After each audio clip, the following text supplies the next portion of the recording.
Père éternel, merci. Merci encore une fois de plus ce matin. Nous nous tenons devant toi comme des êtres fragiles. Mais ces êtres fragiles que tu t'étais choisi avant que le monde ne soit monde.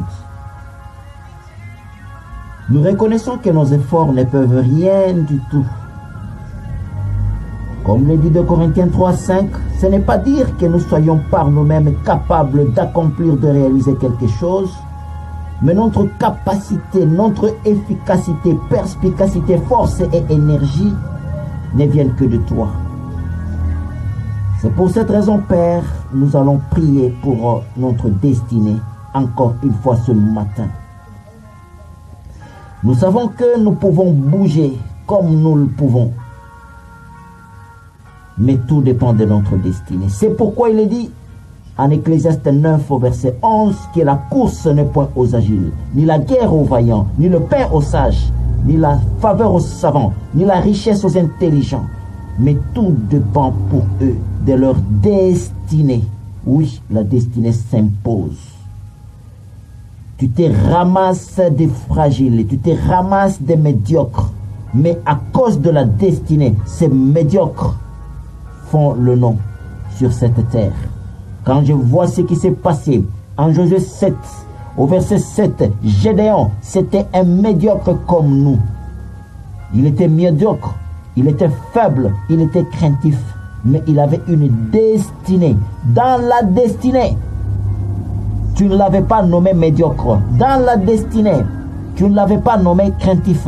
Dans la destinée, ce n'était pas quelqu'un qui devait quitter cette terre de manière prématurée. Dans la destinée, Gédéon, c'était un vaillant héros. Oh Père, il y a quelque chose que tu as décrété par rapport à notre destinée. Nous savons que la destinée, elle est grande par rapport à notre existence. Et rien ne peut étouffer cette destinée. Rien du tout. Ce n'est pas notre médiocrité présente. Ce n'est pas notre fragilité présente. Ce n'est pas notre inaptitude présente. Ce n'est pas notre incapacité d'aujourd'hui qui va brouiller, détruire, ni dévier notre destinée. Au contraire, quand nous nous sentons fragiles, au contraire, quand nous nous sentons faibles, au contraire, quand nous nous sentons inaptes, c'est alors que la voix de la destinée s'élève. Comme le dit 1 Corinthiens 1:25, tu prends des choses méprisables, folles, faibles et fragiles pour confondre les forts et les sages. Oui, Père, notre destinée va continuellement s'imposer en tout, pour tout et partout. Nous te bénissons, Seigneur, parce que tu n'as besoin de rien du tout. Tu n'as besoin de rien du tout, mais tu vas continuer à nous doter de la capacité de te chercher encore et encore. Pour que tout ce que tu as décidé s'accomplisse en détail, tu n'as besoin de rien du tout. Comme le dit Acte 17 au verset 24, le Dieu qui a créé le ciel et la terre, il est le Seigneur de l'univers. Il n'habite point dans les temples faits de mains d'hommes. Il n'est pas non plus servi par des mains humaines comme s'il avait besoin de quoi que ce soit. Père, tu n'as besoin de rien du tout. C'est pourquoi, quand tu as décidé sur la destinée d'un individu, ça s'accomplit en détail parce que tu n'as besoin de rien du tout. Tu n'as même pas besoin du secours d'un homme. Tu n'as même pas besoin d'ériger un système pour que la destinée s'accomplisse.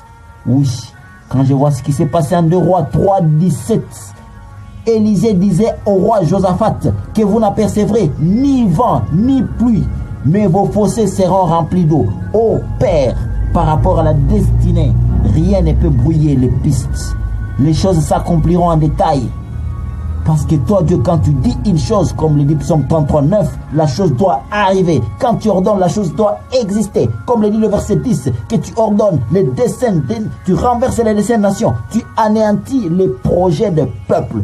Père, rien ne peut tenir devant ta destinée. Nous te bénissons encore pour cela, au nom de Jésus-Christ.